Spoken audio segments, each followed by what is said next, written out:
ایک مرتبہ حضرت خدیجہ رضی اللہ تعالی عنہا کے پاس ایک خاتون آئی اور عرض کرنے لگی، ام المؤمنین، میں بہت ناپسندیدہ کاموں میں مصروف عمل رہی ہوں، مجھے کوئی ایسا عمل بتائیے جس سے میں اللہ کے حضور بخشی جاؤں۔ حضرت خدیجہ رضی اللہ تعالی عنہا نے فرمایا، تو صرف یہ عمل کر، جنت میں میری بیٹی فاطمہ رضی اللہ تعالی عنہا کے ساتھ رہو گی۔ وہ عمل یہ ہے، بسم اللہ الرحمن الرحیم، السلام علیکم ورحمۃ اللہ۔ محترم ناظرین، ایک مرتبہ جب بنی اسرائیل کی قوم نے حضرت موسیٰ علیہ السلام پر بے جا مظالم کیے تو آپ علیہ السلام نے وہاں سے رحلت فرمائی۔ یہ مسافت کئی دنوں تک چلتی رہی۔ آخر کار آپ علیہ السلام جب مدائن میں داخل ہوئے تو دیکھا کہ ایک کنویں کے سامنے پانی لینے والوں کی بھیڑ لگ رہی تھی۔ ہر شخص قوت اور طاقت کے زور پر پانی لے جا رہا تھا اور بڑے اطمینان سے اپنے جانوروں کو بھی پانی پلا رہا تھا، مگر تھوڑے سے فاصلے پر دو لڑکیاں علیحدہ کھڑی تھیں جو اپنے جانوروں کو پانی کی طرف جانے سے روک رہی تھیں۔ حضرت موسیٰ علیہ السلام فوراً سمجھ گئے کہ یہاں بھی ظلم و ستم ہو رہا ہے۔ وہ اپنی حالی تھکاوٹ اور غریب الوطنی کے باوجود یہ ظلم برداشت نہ کر سکے۔ اسی وقت ان لڑکیوں کے پاس جا کر پوچھا کہ تم کیوں اس طرح الگ تھلگ کھڑی ہو؟ تو انہوں نے جواب دیا کہ ہمارے والد بہت بوڑھے ہو چکے ہیں اور ان طاقتور لوگوں کا مقابلہ نہیں کر سکتے۔ اگر ہم اپنے جانور لے کر آگے بڑھتی ہیں تو یہ ہمیں پیچھے دھکیل دیتے ہیں، اس لیے ہم مجبور ہیں کہ جب یہ لوگ فارغ ہو کر چلے جائیں گے تو ہم اپنے مویشیوں کو پانی پلائیں گے۔ یہ سن کر حضرت موسیٰ علیہ السلام کو سخت طیش آ گیا۔ فوراً آگے بڑھے اور بھیڑ کو چیرتے ہوئے کنویں کی منڈیر پر جا پہنچے۔ وہاں سے سب سے بڑے ڈول اٹھایا اور تنہا کھینچ کر ان لڑکیوں کے جانوروں کو پانی پلا دیا۔ حالانکہ وہ ڈول کوئی بھی طاقتور آدمی تنہا نہیں کھینچ سکتا تھا، وہ پانی کا ڈول 20 آدمیوں کا جھرمٹ کھینچا کرتا تھا۔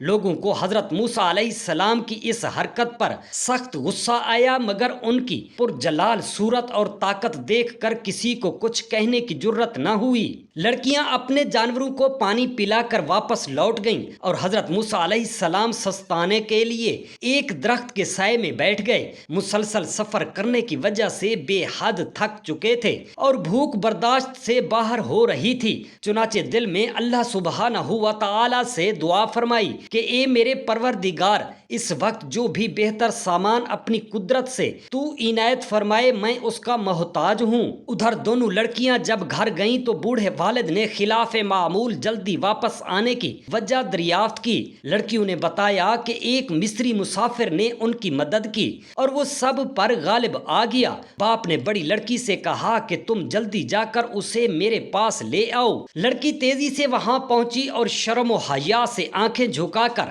حضرت موسیٰ علیہ السلام کو بتایا کہ ان کے والد نے انہیں بلایا ہے، وہ آپ کے احسان کا بدلہ دینا چاہتے ہیں۔ حضرت موسیٰ علیہ السلام نے اس دعوت کو رد کرنا مروت کے خلاف سمجھا اور لڑکی کو ہدایت کی کہ وہ رہنمائی کے لیے آگے نہ چلے بلکہ پیچھے پیچھے آئے اور پتھر کے ٹکڑوں یا اشارے سے گھر کی طرف رہنمائی کرتی جائے۔ جب وہ لڑکی کے گھر پہنچے تو لڑکیوں کے والد شیخ مدائن نے بڑی شفقت اور محبت سے ان کا خیر مقدم کیا، کھانا کھلایا اور اطمینان سے ان کے حالات سن کر کہا کہ اب تم ظالموں کے پنجے سے آزاد ہو اور یہاں تمہیں کوئی خوف نہیں کرنا چاہیے۔ اسی دوران بڑی لڑکی نے باپ کی طرف مخاطب ہو کر کہا، اے باپ، آپ اس اجنبی مہمان کو مویشی چرانے اور پانی پلانے کے لیے ملازم کیوں نہیں رکھ لیتے؟ کیونکہ ملازم وہی اچھا ہوتا ہے جو دیانتدار بھی ہو اور طاقتور بھی۔ باپ کو بیٹی کی بات سن کر قدر حیرت ہوئی۔ پوچھا کہ تم کو اس مہمان کی دیانتداری اور طاقت کا کیسے اندازہ ہوا ہے؟ کہنے لگی کہ طاقت کا اندازہ تو اس سے ہوا کہ انہوں نے اتنا بڑا ڈول تنہا کنویں سے نکالا، اور ایمانداری کی اس سے اچھی آزمائش اور کیا ہو سکتی ہے کہ جب میں انہیں بلانے گئی تو انہوں نے مجھے دیکھتے ہی نظریں جھکا لیں، دوران گفتگو ایک بار بھی میری طرف نہیں دیکھا۔ جب ہمارے گھر کی طرف روانہ ہوئے تو مجھے پیچھے چلنے کی ہدایت کی اور خود آگے چلتے جاتے رہے، میں اشاروں سے ان کی رہنمائی کرتی رہی۔ شیخ مدین سن کر بے حد خوش ہوئے اور انہوں نے حضرت موسیٰ علیہ السلام سے کہا کہ اگر آپ 8 سال تک ان کے پاس رہیں اور ان کی بکریاں چرائیں تو وہ اپنی بڑی لڑکی صفورہ ان کے نکاح میں دے دیں گے۔ اگر آپ یہ مدت 10 برس کر لیں تو یہی لڑکی کا مہر ہوگا۔ حضرت موسیٰ علیہ السلام نے یہ شرط منظور کر لی اور حضرت صفورہ سے ان کا عقد ہو گیا۔ اسی بیوی سے ان کے ہاں ایک لڑکا جیر مون بھی پیدا ہوا۔ ایک روز وہ حسب معمول بکریاں چراتے ہوئے مدین سے بہت دور نکل گئے۔ بیوی بھی ساتھ ساتھ تھی۔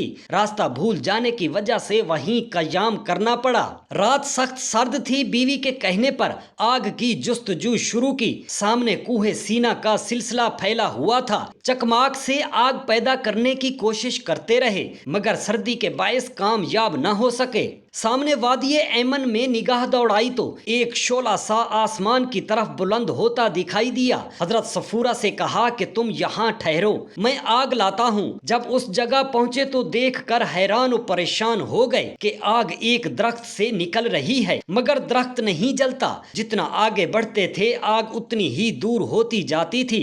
آخر خوف زدہ ہو کر واپس آنے لگے تو اللہ سبحانہ و تعالی کی آواز نے انہیں پکارا اور انہیں نبوت عطا ہوئی۔ ایک روز حسب معمول حضرت سلیمان علیہ السلام اپنے دربار میں تشریف فرما تھے۔ تمام جنات، حیوانات اور چرند و پرند بھی فوج آپ علیہ السلام کے ہاں موجود تھی۔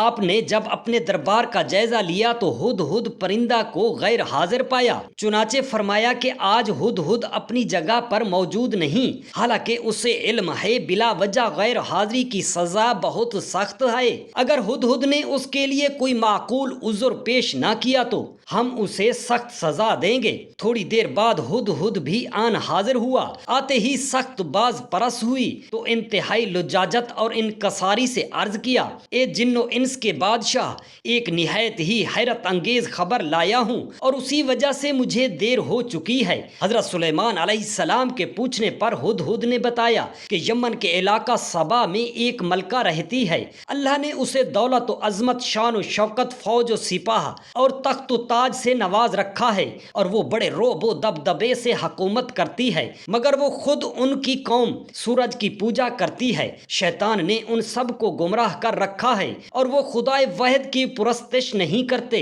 اور نہیں سمجھتے کہ سورج، چاند، ستارے، پہاڑ، سمندر اور دریا اور زمین و آسمان کی ہر شے کا خالق و مالک صرف اللہ سبحانہ و تعالی ہے۔ حضرت سلیمان علیہ السلام نے یہ سن کر فرمایا کہ تیرے سچ اور جھوٹ کا ابھی امتحان ہو جائے گا۔ اگر تیرا بیان سچائی پر مبنی ہوا تو ہمارا یہ خط لے جا کر ملکہ تک پہنچا دے اور پھر وہاں اس خط سے متعلق جو بات چیت ہوتی ہے اسے سن کر ہمیں اطلاع دے۔ چنانچہ ہدہد حکم کے مطابق حضرت سلیمان علیہ السلام کا خط لے کر تیز رفتاری سے اڑتا ہوا ملک سبا میں پہنچا۔ اس وقت ملکہ بلقیس اپنے دربار سجائے بیٹھی تھیں کہ ہدہد نے خط ان کی گود میں ڈال دیا۔ ملکہ بلقیس نے حیرت سے چاروں طرف دیکھا تو اسے ایک پرندے کے سوا کچھ نظر نہ آیا۔ سخت حیران و پریشان ہوئی، پھر خط کھول کر پڑھا تو اس میں لکھا تھا، یہ خط حضرت سلیمان علیہ السلام کی طرف سے ہے اور اللہ کے نام سے شروع ہوتا ہے، یعنی بسم اللہ الرحمن الرحیم، جو بڑا مہربان اور رحم کرنے والا ہے۔ تمہیں ہمارے سامنے سرکشی اور سر بلندی کا اظہار نہیں کرنا چاہیے اور تم خدا کی فرما بردار بن کر میرے پاس پہنچو۔ ملکہ بلقیس نے خط پڑھ کر اپنے درباریوں سے کہا، اے ارکان سلطنت، تم جانتے ہو کہ میں اہم اور ضروری معاملات میں تمہارے مشورے کے بغیر کوئی قدم نہیں اٹھاتی، اس لیے اب مجھے اچھی طرح سوچ سمجھ کر مشورہ دو کہ مجھ کو کیا کرنا چاہیے۔ انہوں نے جواب دیا کہ ہمیں کسی سے ڈرنے اور مرعوب ہونے کی ضرورت نہیں، کیونکہ ہم زبردست جنگی طاقت کے مالک ہیں، باقی فیصلہ آپ کے ہاتھوں میں ہے، ہم تعمیل ارشاد کے لیے حاضر خدمت ہیں۔ ملکہ بلقیس نے کہا، بلا شبہ ہم بہت زیادہ طاقتور اور زبردست جنگی طاقت کے مالک ہیں، مگر میری رائے میں ہمیں حضرت سلیمان علیہ السلام کے معاملے میں جلد بازی سے کام نہیں لینا چاہیے۔ ان کی طاقت کا اندازہ اس سے ہوتا ہے کہ ان کا یہ پیغام ہم تک عجیب اور پر اسرار طریقے سے پہنچا ہے۔ میرا خیال ہے کہ ہم بیش بہا تحائف کے ساتھ چند قاصد روانہ کریں تاکہ ان کی طاقت اور عظمت کا پورا اندازہ کر سکیں اور ہمیں یہ بھی معلوم ہو جائے کہ وہ کیا چاہتے ہیں۔ اگر واقعی وہ زبردست طاقت اور شوکت کے مالک ہیں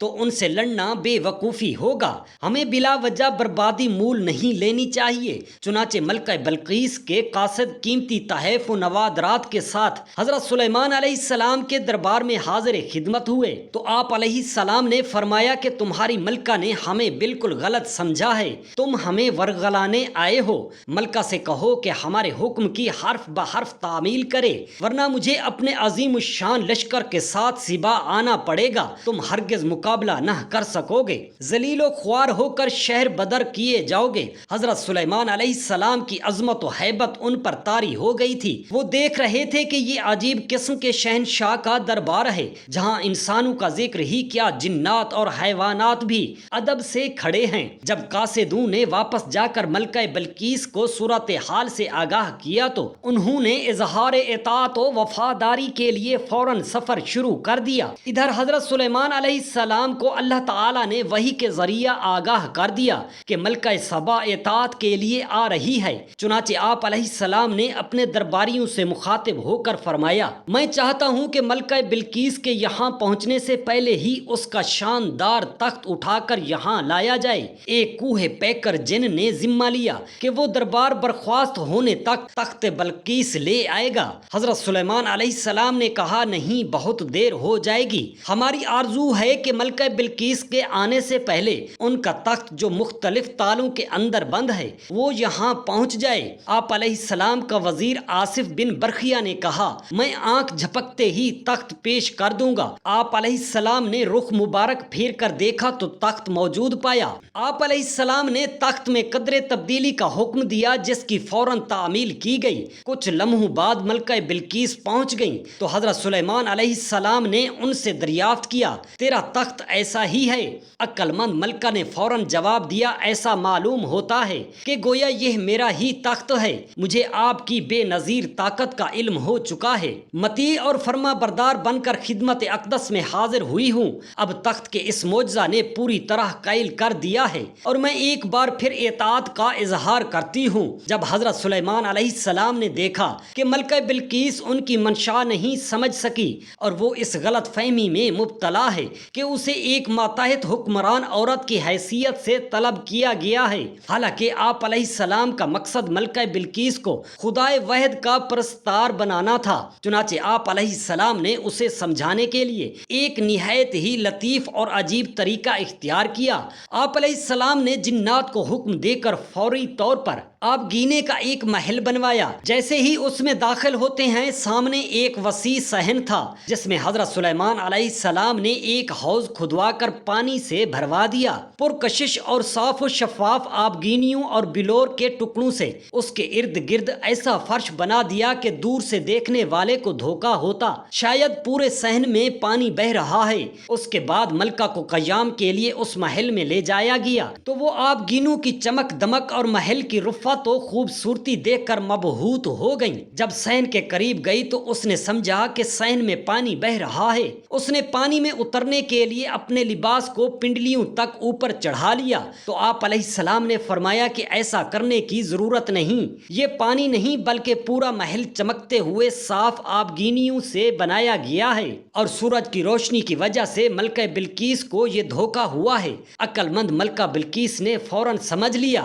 کہ یہ اس کی ذہانت اور عقل مندی دکھائی گئی ہے۔ حضرت سلیمان علیہ السلام اپنی نہیں بلکہ خدائے واحد کی فرما برداری چاہتے ہیں، چنانچہ انہوں نے فوراً حضرت سلیمان علیہ السلام کے سامنے اقرار کیا کہ آج تک میں نے غیر اللہ کی پرستش کر کے اپنے اوپر بہت بڑا ظلم کیا ہے، مگر اب میں آپ علیہ السلام کے ساتھ ایک خدائے واحد پر ایمان لاتی ہوں جو پوری کائنات عالم کا خالق و مالک ہے۔ جہاں تک سبا کا تعلق ہے، مورخین کا خیال ہے کہ قحطانی نسل کی ایک مشہور شاخ کا نام تھا، اس قبیلے کے بانی کا نام عمر یا عبد الشمس تھا اور سبا اس کا لقب تھا۔ سبا کی حکومت کا مرکز یمن کے مشرقی علاقے میں تھا۔ دارالخلافے کا نام ادب تھا اور اسے لوگ بانی قبیلہ کے نام سے شہر سبا بھی کہتے تھے۔ آہستہ آہستہ اس کا دائرہ ایک طرف ہجر موت اور دوسری طرف افریقہ تک جا پہنچا تھا۔ اس کے بعد سبا کی مختلف شاخیں ہو گئیں، ان میں سے کئی ایک نے یمن کو دارالسلطنت قرار دے کر ایک رفیع الشان تمدن اور بہت بڑی حکومت کی بنیاد رکھی۔ رکھی۔ ان میں سے حمیر اور تابع مشہور حکمران شاخیں ہوئیں۔ ان سے قبل کے حکمران ملوک سبا کے نام سے مشہور ہیں۔ اکثر اسرائیلی کتب میں ملکہ کا نام بلقیس لکھا ہے۔ حبشہ کے لوگ دعویٰ کرتے ہیں کہ وہ ملکہ سبا اور حضرت سلیمان علیہ السلام کی اولاد سے ہیں۔ ان کی زبان میں ملکہ کا نام ماقدہ بیان کیا جاتا ہے۔ بعض روایات کے مطابق ملکہ بلقیس 1950 قبل مسیح حضرت سلیمان علیہ السلام کے دربار میں حاضر ہوئیں۔ اس وقت حضرت سلیمان علیہ السلام کا دارالسلطنت یروشلم بیان کیا جاتا ہے، اگرچہ قرآن مجید اس سلسلے میں خاموش ہے، لیکن بعض کتب تفاسیر میں لکھا ہے کہ قبول اسلام کے بعد حضرت سلیمان علیہ السلام نے ملکہ بلقیس سے نکاح کر لیا اور انہیں اپنے ملک میں واپس جانے کی اجازت دے دی، اور گاہے بگاہے ملاقات ہوتی رہتی۔ ملکہ سبا کے حالات و واقعات کچھ بھی ہوں، لیکن جہاں تک قرآن مجید ہماری رہنمائی کرتا ہے، یہ بات ثابت ہے کہ وہ بہت زیرک معاملہ فہم اور سلیم الطبع خاتون تھیں، اور اللہ نے انہیں قبول حق کا ملکہ عطا فرمایا تھا۔ جب انہیں انتہائی لطیف پیرائے میں حق و صداقت کی دعوت دی گئی تو انہوں نے فوراً ہی اسے قبول کر لیا، اور کسی قسم کے بے جا ضد، خود نمائی اور اصرار جو عام عورتوں کا شیوا ہوتا ہے، ان کے قریب بھی نہیں بھٹکی۔ اس کی اس خصوصیت نے انہیں حیات جاوید عطا کی۔ ایک مرتبہ حضرت خدیجہ رضی اللہ تعالی عنہا کے پاس ایک خاتون آئی اور عرض کرنے لگی، ام المؤمنین، میں بہت ناپسندیدہ کاموں میں مصروف عمل رہی ہوں، مجھے کوئی ایسا عمل بتا دیجئے جس سے میں اللہ تعالیٰ کے حضور بخشی جاؤں۔ حضرت خدیجہ رضی اللہ تعالی عنہا نے فرمایا، اپنے پردہ کا خیال رکھ، اللہ تعالیٰ آپ کو جنت عطا فرمائے گا۔ پھر وہ خاتون اپنی موت تک با پردہ رہی۔ حضرت خدیجہ نے فرمایا، عورت کے لیے بہترین زیور پردہ ہے، اور پردہ دار عورتیں جنت میں میری بیٹی فاطمہ رضی اللہ تعالی عنہا کے ساتھ ہوں گی۔ اللہ تعالیٰ سے دست ادب دعا ہے میری تمام بہنیں اور بیٹیوں کو با پرد رہنے کی اور اس پر عمل کرنے کی توفیق عطا فرمائے۔ آمین یا رب العالمین۔ جزاک اللہ خیرا کثیرا۔